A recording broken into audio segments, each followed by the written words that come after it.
La paz de Dios sea con todos ustedes. Feliz de tenerlos nuevamente. Soy Luis Villarreal.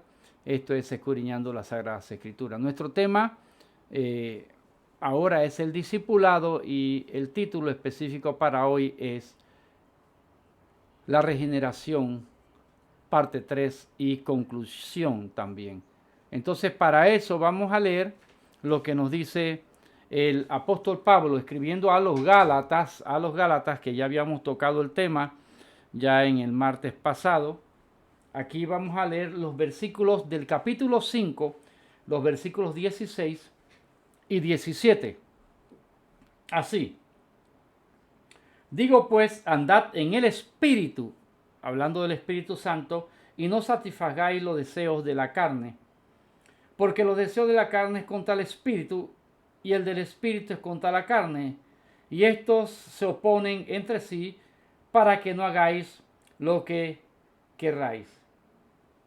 Entonces, ahí el apóstol Pablo describe perfectamente nuestra lucha. ¿Por qué razón? Porque cuando nosotros le entregamos nuestra vida a Cristo, o cuando usted no le ha entregado su vida a Cristo y hay algo que usted sabe que es malsano, hay algo que no le deja paz, no le deja vivir, hay alguna atadura, hay alguna, inclusive algún trauma de su niñez, ya sea maltrato, ya sea cualquier tipo de abuso, cualquier tipo de atadura que lo afecta y lo haya perjudicado, inclusive enemigos, como mencionaba también, hasta en los negocios hay enemigos, personas que quieren tener lo que es suyo o quieren ganar más que los otros y lo que hace con eso en realidad es entonces buscar ciertas artimañas. Entonces la obra la carne nos va a inclinar a vengarnos, nos va a inclinar además de vengarnos, nos va a inclinar a que nosotros procuremos justicia por nuestra propia mano. También nos va a angustiar. Déjeme decirle que la angustia no es obra del Espíritu Santo, no, es obra de nuestra propia carne. Las inclinaciones también naturales del hombre y de la mujer son cosas que se oponen al Espíritu y el Espíritu se opone a ella. Es decir, que el apóstol Pablo aquí describe la lucha que puede llamarse inclusive la lucha intestina en las extrañas, dentro de nosotros, la lucha entre el viejo hombre y la nueva criatura, la lucha entre querer hacer el bien y no tener la fuerza, el poder para hacerlo. Entonces,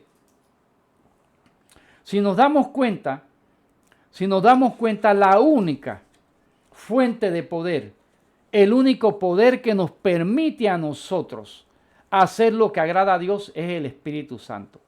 Porque la naturaleza del hombre ya fue corrompida desde el huerto del Edén, cuando el primer hombre, ya en un estudio bíblico habla de el primer Adán y el segundo Adán, les recomiendo que lo sigan, peca, entra el pecado, entra en la inclinación del mal y entra el dominio de Satanás con todas sus consecuencias sobre el hombre. Entonces, el Señor nos deja, porque el Señor nunca te va a pedir que hagas algo por lo cual Él no te haya capacitado a hacer. Como dice también el apóstol Pedro, no hay ninguna prueba que nos sobrevenga mayor que nuestra capacidad también. Entonces, porque el Señor conoce nuestro corazón, conoce cuál es nuestra situación. Y entonces, si yo leo antes, en el contexto, y después voy a ver cómo el apóstol Pablo me habla anteriormente a los versículos 16 sobre la libertad que yo tengo ahora estando en Cristo, la libertad, no la cadena religiosa ni no la cadena del moralismo, sino la libertad en Cristo para hacer lo bueno. Somos libres de las ataduras para hacer lo bueno. Y entonces vamos ahora a los versículos 22 al 26 que nos hablan del fruto del Espíritu. ¿Qué es entonces andar en el Espíritu y no satisfacer la obra de la carne? Ya dijimos a qué se refería las obras de la carne, las inclinaciones hacia la obra de la carne, y vamos a ver cómo el Señor nos sustenta ahora. El Señor nos da la capacidad a través del Espíritu Santo para hacer lo bueno. ¿Y cómo yo puedo hacer para que el Espíritu Santo se mueva en mí? Una de las razones por las cuales el Espíritu Santo se va a mover en mí es que yo tengo una actitud de agradecimiento permanente. La Biblia me manda, la palabra me manda a dar gracias, a orar con acción de gracias.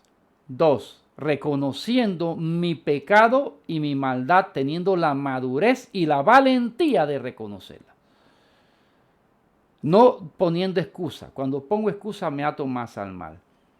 3, teniendo una vida de prácticas espirituales reales, no espiritistas, espirituales reales. Tener una vida de oración, pero no esa oración que es señalando la maldad de todo el mundo, señalando que este hace el otro, este hace aquello. Nosotros debemos interceder, sí es verdad. Pero yo no puedo en la oración hablar de todo el mundo menos de mí. Dios quiere que hable de mí en la oración con Él y que interceda por otros para que sean librados como instrumento de Dios. Que ore por otros por amor para que Dios tomar las cargas de los otros en oración, interceder por otros. Esa es una práctica que va a hacer que el Espíritu Santo pueda moverse y tomar dominio de mí mismo. Y llenarme con la palabra de Dios. Yo les recomiendo siempre las epístolas y llenarme con la palabra de Dios. Toda la palabra es inspirada por Dios y útil para redarguir, dice el apóstol Pablo, y para convertir. Entonces, de Génesis a Apocalipsis Dios me va a estar hablando, pero voy a ser más rico en encontrar esa enseñanza para mí cuando me lleno con las epístolas. Lea las epístolas, en las epístolas hay la palabra pura inspirada por Dios en su totalidad virtualmente, y entonces allí voy a encontrar que Dios me habla y esas promesas que están aquí sí son totalmente para mí. Algunas en el Antiguo Testamento son para Israel. Los salmos son muy importantes, edifican. Lea del Antiguo Testamento para animarse el libro de Isaías también. Porque Dios quiere que usted esté animado. Estamos en un mundo en donde siempre va a haber cosas que nos desanimen. Las noticias nos van a desanimar. Hay muchas cosas que van a ser siempre perjudiciales para el hombre. Estamos pasando de una situación mundial difícil, pero también usted, su confianza va a estar no en la solución científica que el hombre da o médica, su confianza debe estar en el Señor. Eso lo va a animar. Entonces, si yo leo, así como leímos en las manifiestas obras de la carne, en los versículos anteriores, vamos ahora a ver el versículo 22, cuando nos habla del fruto del Espíritu Santo. Todos sabemos que es un fruto. Para que algo de fruto, tiene primero que sembrarse una semilla, el nuevo nacimiento. 2, tiene que nutrirse, regarse, tiene que estar en la tierra adecuada y en el clima adecuado. Usted nació de nuevo, el Espíritu Santo viene a usted inmediatamente para hacer a Cristo y al Padre presente en su vida. Y ya hablaremos de la historia de la iglesia en el tercer estudio bíblico. Después de este primero, segundo y en el tercero iniciaremos la historia de la iglesia. Y entonces eso va a ocasionar que usted empiece a dar fruto de ¿qué? Fruto de arrepentimiento. Usted va a empezar a dar, amado hermano, amado amigo, para otros, para su prójimo. Usted va a dar una actuación, una actitud agradable. Es decir, su patrón de conducta, si es bueno, se va a hacer más adecuado. Y si su patrón de conducta no era bueno, va a ser diferente. Los patrones de conducta que no son buenos, que no ayudan a nadie ni a usted mismo, porque si un patrón de conducta suya perjudica a los demás, los perjudica a usted primero. Entonces van a ser cambiados por esto. Bien, dice, es amor. Bien, el fruto del Espíritu es amor. Está hablando de un solo fruto. De un solo fruto. No está hablando de una cantidad X de fruto. Es un solo fruto, pero está diciendo cuál es esa característica del fruto de usted haber nacido. Es decir, en otras palabras, cuál es el producto, la consecuencia de usted haber nacido de nuevo y tener el Espíritu Santo y haberse arrepentido de sus pecados. Dice que va a ser amor. Entonces, no ese amor pasional y el amor que, cuando alguien me hace lo bueno, me cae bien, yo lo amo. O ese amor que a veces, porque yo amo a mi hijo y alguien decía, con razón y sin razón, mis hijos, el hijo se perdió horriblemente. ¿Por qué? Porque dice que amar al hijo es corregirlo. Amar es... Ahí cuando usted va a 1 Corintios capítulo, aquí se lo voy a señalar, 1 Corintios en el capítulo 13. Aquí usted va a ver la descripción de qué es realmente el amor. 1 Corintios capítulo 13, ahí le va a describir qué es amor. Amor no es un sentimiento de emoción, ay, qué emoción, cómo lo amo, no. Amor, sí, eso se va a dar en el amor a una persona. Amor es soportar a la otra persona que lo afecta y lo perjudica a usted. Ese es amor. Amor es la ausencia de odio, es la ausencia de rencor, la ausencia del deseo de venganza, el deseo del bien para mi prójimo, el hacer lo que yo sé que es bueno para él, el no perjudicarlo. Y si lo perjudicamos, que sea porque no queríamos hacerlo y no era nuestra intención hacerlo. Porque a veces sucede, ¿ves? Que perjudicamos a alguien o pasa algo, no sale bien alguna cosa, pero no era nuestra intención hacerlo. Entonces dice, alguien dirá, pero si yo voy a ser movido por el Espíritu Santo, voy a ser una persona aburrida, una persona que no se divierte, es todo lo contrario. Si usted es una persona aburrida, no es lleno del Espíritu Santo. Si es una persona que no se divierte con las cosas que sus amigos, que no tiene sentido del humor, cuidado, no está lleno del Espíritu Santo. Ahora, no estoy diciendo que vamos a hablar para que no se me malinterprete. Una persona, aquí lo dice claramente, dice, amor ¿qué? Gozo. Una persona gozosa refleja el fruto del Espíritu Santo.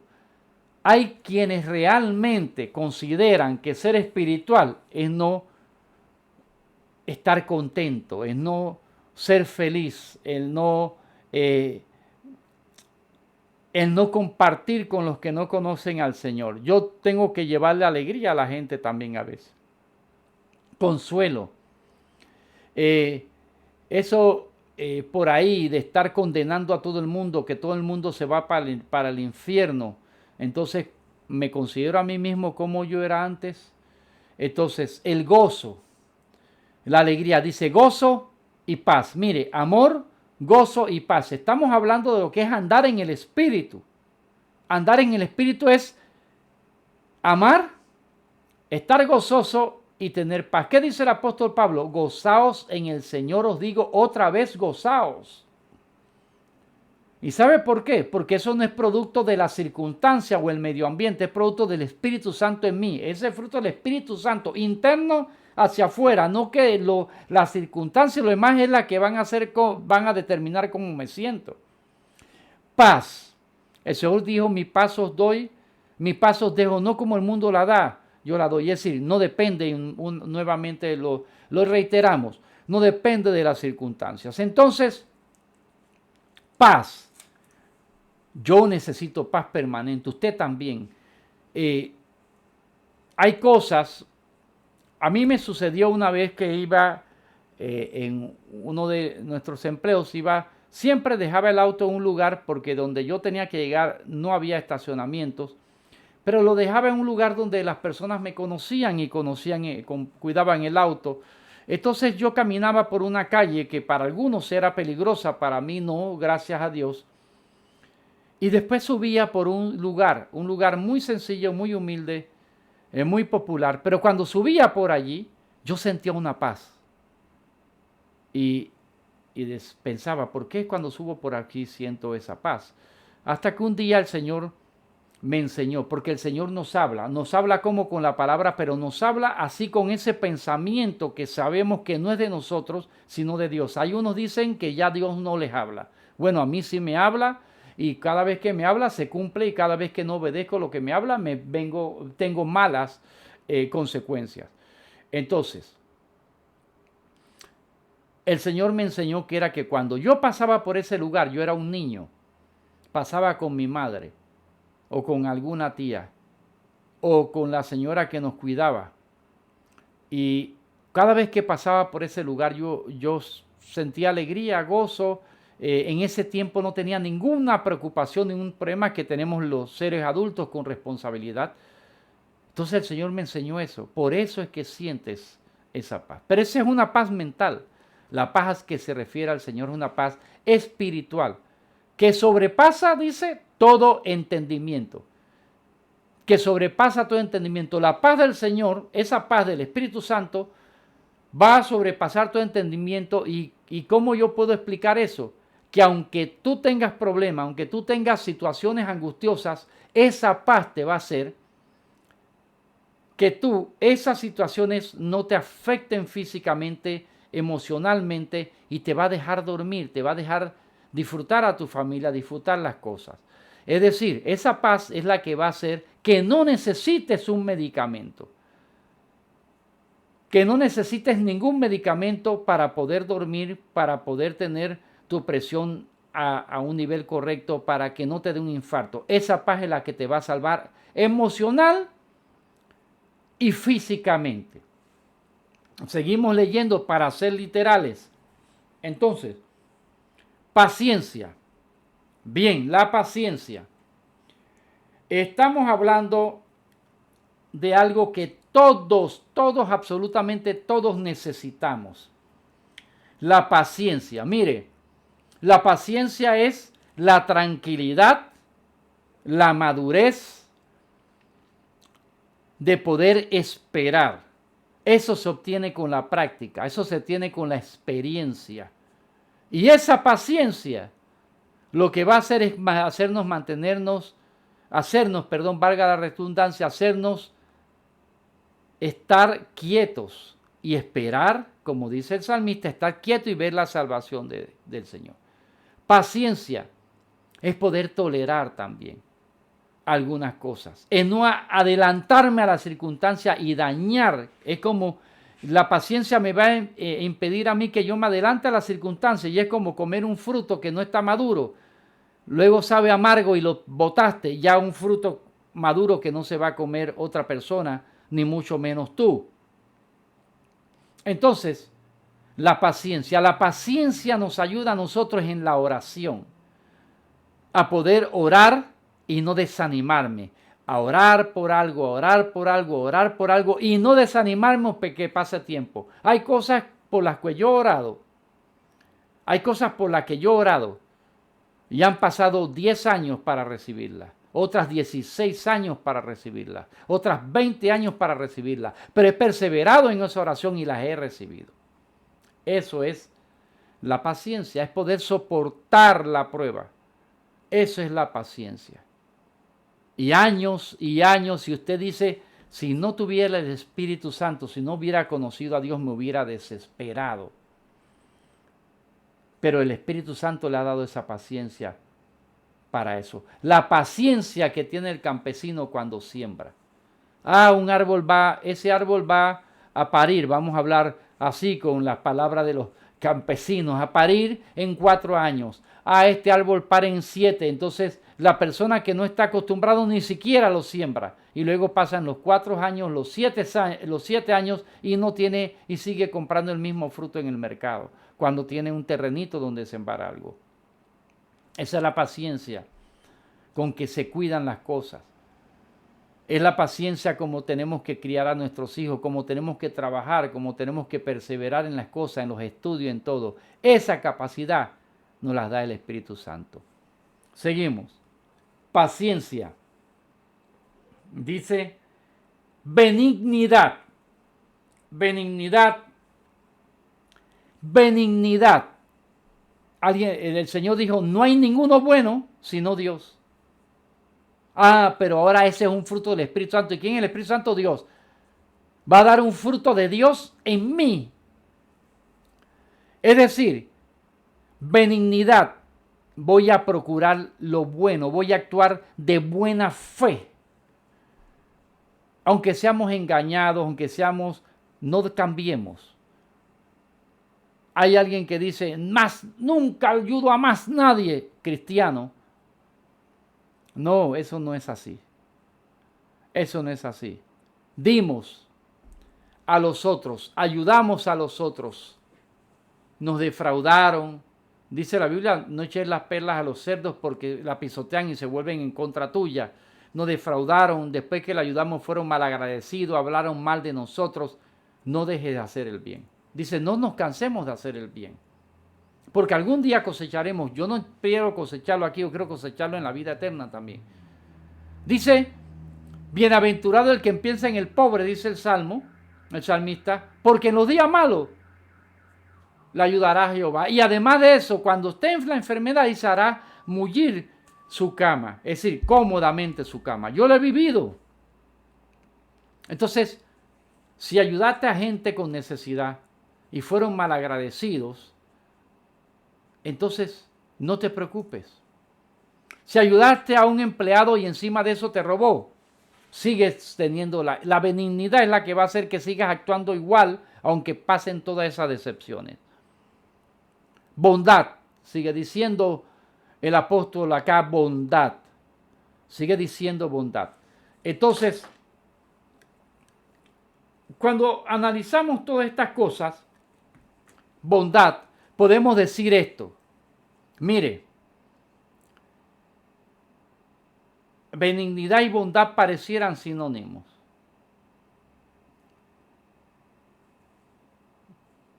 Pero en el hombre en sí, siempre va a haber el mal. Dígame usted que me está oyendo, si cuando alguien lo ofende, usted no quisiera vengar esa ofensa. Cuando le hacen daño a su familia, a usted mismo, usted no quiere vengarse. Benignidad es no desear ese mal a nadie. Y también vamos a hablarlo, no vamos a ir a la exégesis porque no tenemos tiempo de los originales hebreos en estos momentos, pero la bondad le va a permitir a usted conmoverse por la necesidad de los otros. No importa quién sea, conmoverse por la necesidad de los otros. Ponerse en los zapatos de los otros, tener empatía, eso es tener empatía, y no hacer daño al otro sabiendo que, porque vas a sentirlo. Eso de no importarme cuando hiero emocionalmente a alguien, eso es de la carne, pero la bondad me va a hacer que yo nunca jamás quiera herir a nadie. No tenemos tiempo para más, amigos y amados hermanos y consiervos. Vamos a seguir con este mismo tema de andar en el Espíritu la próxima semana. La paz de Dios sea con ustedes. Recuerden, los que enseñamos la palabra, debemos enseñar lo que dice la palabra y no lo que nosotros decimos que dice la palabra. Y, importante, hagámoslos por amor a Dios, para exaltar el nombre de Dios y no el de nosotros mismos. Yo les amo, el Señor los ama mucho más. Hasta el próximo martes. Que el Señor les bendiga.